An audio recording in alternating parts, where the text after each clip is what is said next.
Mon nom est Skavelic, Stan Skavelic, et je suis, aujourd'hui, très vieux.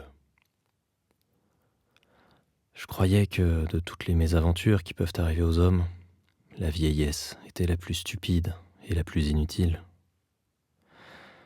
Cela s'est révélé inexact il y a 3 jours. C'était mardi matin que le téléphone a sonné.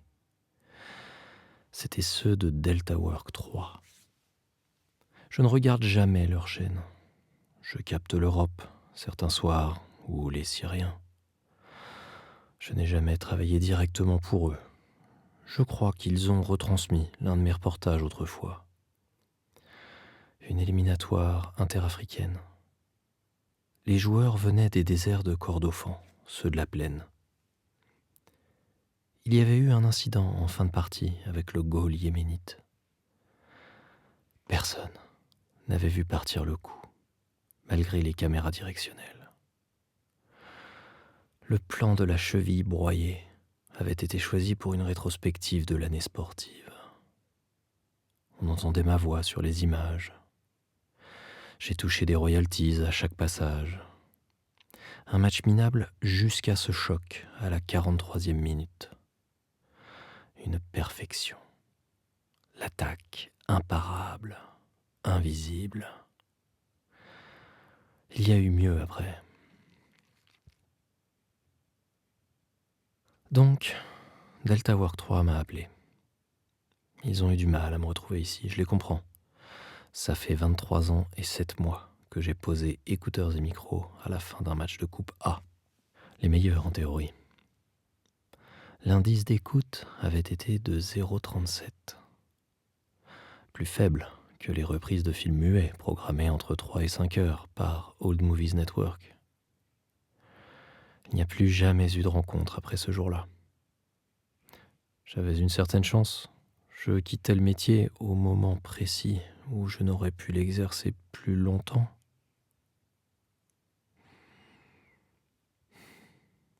C'était en décembre, le 12, le jour où le football a disparu. Carcelo est venu me voir hier.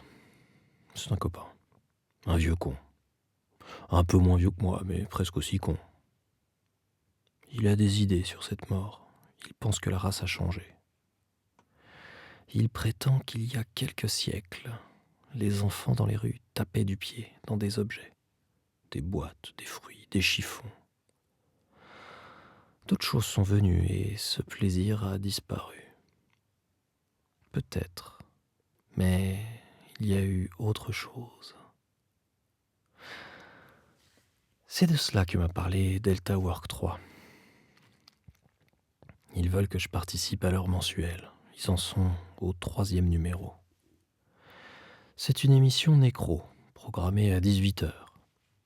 Ils ont déjà réalisé ciné-mort, musique-mort. Ils veulent faire foot-mort. 80 minutes pour expliquer comment et pourquoi des phénomènes de masse disparaissent.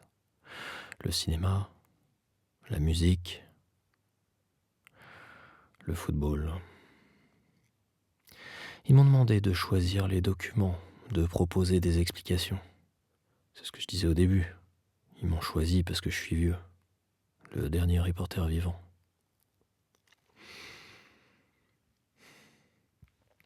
Je peux gagner beaucoup avec cette affaire. Mais il va falloir plonger dans un tas de choses passées. Tout a été si vite. J'ai déjà trié des cassettes, isolé des images. Je n'ai pas encore accepté pourtant. Il faut que je m'organise. Il y a tant à dire. Il faudrait que je leur parle de Sidrons par exemple. Wansa Sidrons. Le plus grand de tous peut-être. C'est la première image. Les informations diffèrent concernant Wansa Sidrons. On l'a cru longtemps originaire des brumes froides de Dalekarli. En fait, il est né à Vikna, une île norvégienne au large de Foldafjord. et a passé ses premières années dans une région du globe qui ignorait jusqu'au nom même du football. À 14 ans, et à son corps défendant, il pénètre sur un stade dans la banlieue de Mourmansk, où son père s'est réfugié après l'éclatement de la paix scandinave. Il joue arrière droit, se fait remarquer par son sens de l'anticipation et une frappe instantanée qui sera évaluée plus tard par les appareils de détection comme étant l'une des plus sèches et des plus violentes que l'on ait pu enregistrer. 268 km/h, pied droit sans élan, 272 km/h, pied gauche sans élan. Donauer, qui à cette époque forme le plus grand réservoir de joueurs de l'hémisphère nord, le fera entraîner par les méthodes de Spiran et Gimbazorn. Très rapidement, il devient l'un des meilleurs numéro 8 du monde. Sa carrière se termine le jour où cette image est prise. Nous sommes dans les vestiaires du stade unique. Les indices sont déjà en régression, mais le football a encore près de 317 millions d'adeptes dans le monde. Sidrans a été acheté 14 mois auparavant par les responsables sportifs du RSS et est devenu le meneur de jeu de l'équipe nationale. Sandro Saperini, qui porte sur le cliché le numéro 17, en est le buteur attitré. L'équipe du RSS sera dans quelques minutes opposée à celle du Mozambique. Sidrans est capitaine de l'équipe, comme l'indique le triangle au lobe de l'oreille gauche. Kurt Wromski, au premier plan de dos, est le troisième masseur du team soviétique.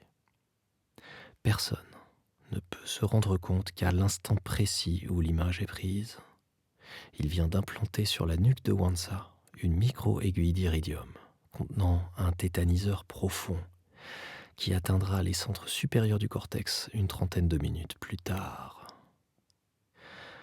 Les composantes chimiques du poison ne seront jamais connues malgré les recherches histologiques des cellules cérébrales du joueur. Wromski fut abattu par des tueurs afghans 17 mois plus tard, sur les docks de Tocopila alors qu'il s'embarquait pour les îles San Fernandez. Wansa Sidrans devait terminer sa vie au département des aliénés dans un hôpital de la frontière russo-coréenne. Le foisonnement des drogues mortelles ou paralysantes, leur pouvoir d'action et les techniques d'injection à distance qui deviennent à cette époque pratiquement indécelables, font que la sécurité des joueurs n'est plus assurée. Bizarrement, les primes de risque augmentant, on assiste à une arrivée massive de candidats sur le marché et les réserves des deux hémisphères s'emplissent à nouveau. Le danger redonnera une fausse impulsion au football durant quelques mois. C'est l'arrivée de ceux que les médias appelleront les nouveaux gladiateurs. Le football des mercenaires a commencé. Sidrans fut peut-être le dernier géant. Il fut un combattant loyal, une des premières victimes. J'ai choisi d'extraire des archives ce document car il me paraît capital.